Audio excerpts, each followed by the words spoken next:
I'm gonna do my own thing. All stations, stop Spider-Man. You? What, me?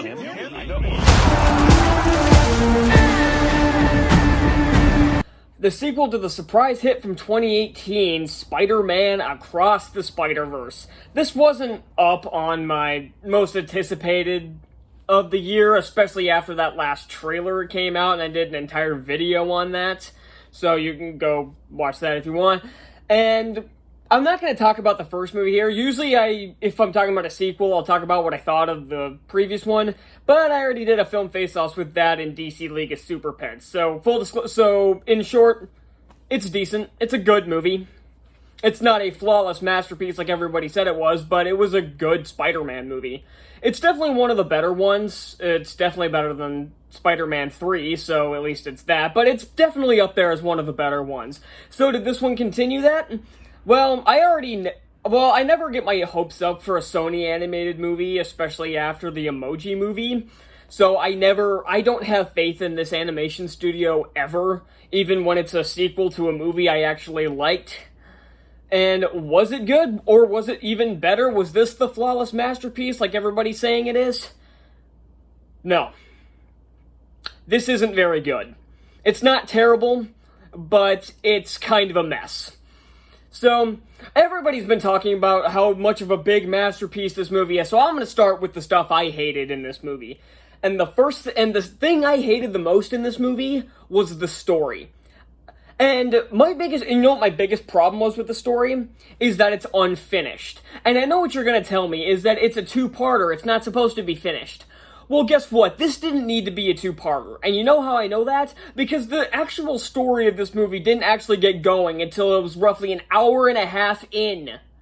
This movie's 2 hours and 20 minutes, and the actual story of the movie doesn't get going until an hour and a half in.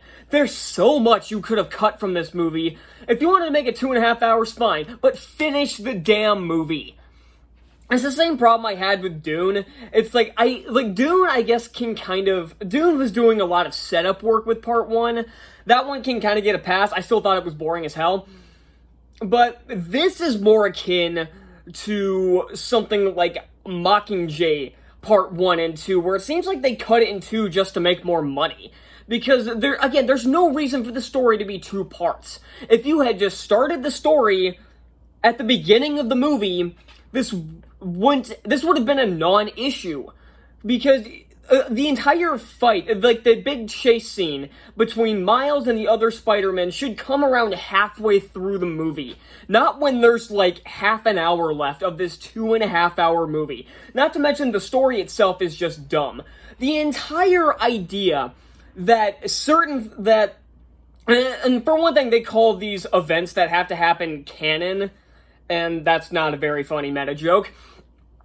But it's essentially like certain people have to die in every universe, or that universe completely collapses. That's the stupidest fucking plot I've ever heard. Like, if you wanted to do this whole Spider-Verse thing, there are such things as fixed points, but that involves time travel, not multiversal travel. But this does lead to one thing I did like that I'll get into later, revolving around Miles. But the entire story about the fact that certain people have to die in every single universe, otherwise the entire universe literally falls apart, is fucking ridiculous. And not to mention, and again, the first hour and a half of this movie is just, it's nothing. It's not interesting. The fight scenes are okay, but they're kind of disorienting at the start. They get better as they go along.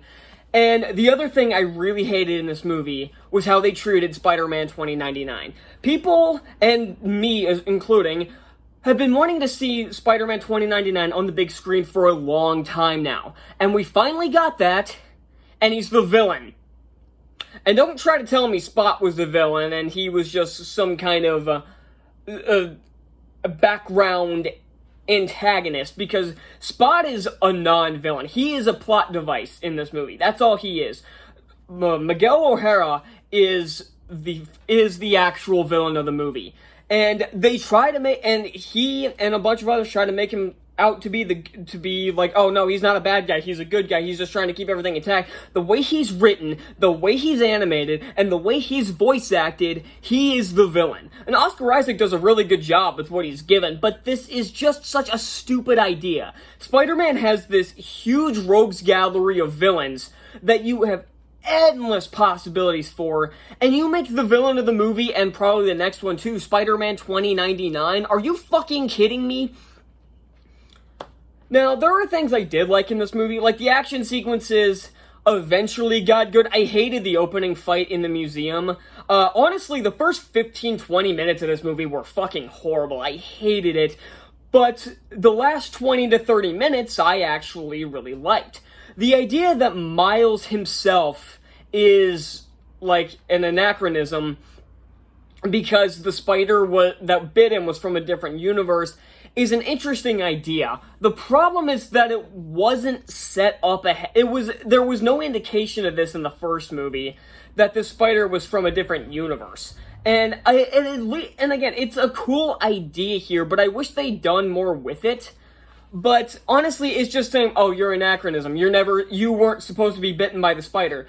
Doesn't that kind of completely contradict the idea of the first movie? And I know that's kind of the point, is that Miguel is in the wrong, so it's like, oh, anybody can be Spider-Man. But you would think the guy who came after Peter Parker, much like Miles, would understand this better than anybody. But no, again, because they wanted to make 2099 this basically one-dimensional villain. Like, they give him a decent, like, again, his backstory, it's a decent idea, where he had, like, nothing in his universe, then he ended up in a universe where that Miguel O'Hara had died, and he took his place. But then we get back to the canon bullshit, where the universe collapses. And I will say something else I did like was the cameos and references to other films. Normally, these don't do much for me. It's like, oh, yeah, because, like, again, Doctor Strange and the Multiverse of Madness, like, having Black Bolt in there was cool, but it's like, if you didn't have him, if you told me that the original idea was Black Bolt and then they did something else, I wouldn't have cared. And, like, everybody, and again, it's the thing with, like, No Way Home, where I hate people that say, oh, the movie wasn't good until everybody started showing up, because that was actually a legitimately good film. And again, it's the cameos, like, if you cut them out and cast them with different actors, I wouldn't have given a shit. But the cameos in this movie there were some really clever ones. Like, they had a brief appearance by the Insomniac Spider-Man with Yuri Lowenthal. He has 4 words in the movie, but it was cool seeing him. And Josh Keaton shows up for one line, and he was kind of shoved in, but it was fine. My favorite one, other than they actually show a clip from The Amazing Spider-Man where they're talking about all the Captain Stacys that died, I did like that they showed the one from The Amazing Spider-Man, is that they had Donald Glover show up as the Prowler. And if you don't know why that's funny, it's because he played Aaron Donald in the... Or not Aaron Donald. Aaron Davis, my bad. He played him in Spider-Man Homecoming, who is the Prowler. So I do like that he showed up in the Prowler suit a couple times. That was pretty funny. Although, speaking of the Prowler, the ending for this movie, even though I said the last 30 minutes or so were pretty good, the ending of this movie is horrendous. I hated how this movie ended. Again, no resolution, because this is a part 1, and I'm sick of these movies splitting themselves into 2 parts. Like, unless you have 2 parts of a story to tell. I had the same thing with that stupid Justice League and RWBY movie, where it's like, okay, the story's wrapped up, why are we setting up for a second part? And again, I compare this to other movies like Hunger Games and Twilight that didn't actually have a reason for splitting their movie into 2 parts. But the ending for this, where Miles ends up in the universe where the spider was from, that was pretty clever, I'll give it that. But then we get the reveal in that universe that he's captured by his uncle, and then the Prowler, who is that universe's Miles Morales. And I know they wanted this to be like a huge reveal, like, oh my god, he's the Prowler in this universe. Why should I care? there's, like, no reason to be invested in this universe, because he's not from this universe. He's trying to get to his own to save his father. So why should I care that in this universe he's the Prowler? And that he's captured here, and he's just keeping him there? Like, and it's not explained why. It's like he even said, I'm trying to get back to my universe, and it leads to nothing. And then... for another thing, Gwen takes a huge role in this movie, and I don't care about Spider-Gwen. She was okay in the first movie. And her story is just not very good in this movie. I just didn't care. They had some cameos from the characters from the first movie. Peter B. Parker shows up for a while. Penny Parker shows up for one line, and the rest don't show up until a cameo at the end. Where I saw Noir, and I think I saw Spider-Ham. Was that all of them from the first movie? I think it was, but I could be mistaken. So, is there anything else to... The animation still looks pretty good. It's the same animation as the first movie, so obviously I like the animation of the first movie. I like it here. The action sequences, like I said, got good around the point where they end up in, like, the India place, where that's where the action sequences started getting good.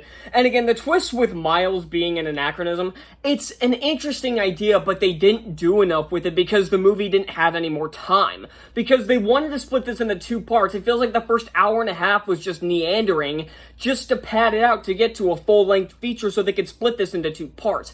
Not to mention, Jessica Drew, not only with the race-swapped crap, but the fact that she's supposed to be 5 months pregnant in this movie, you seriously expect me to believe that she's been doing all these flips and swing motion moves on a motorcycle 5 months pregnant? Bullshit. So, this was not an enjoyable movie. It's not a god-awful movie. I don't even know if I could say it's a bad movie, but the script is messy and borderline incoherent. And I have no hype for the next movie. The fact that this is a two-parter is supposed to build hype for the next movie, but I have no interest in the next movie now. I don't care what happens at this point, and that's the movie's biggest failure, is that it failed to invest me. I'm giving Spider-Man Across the Spider-Verse a C-, because, again, it's not a terrible movie, but it's just... This needed, like, 4 more rewrites, and needed to cut out about an hour and a half, and then that other hour and a half needed to be added with whatever the hell they're doing next. So, that's all I got. I'll see you all next time. Bye.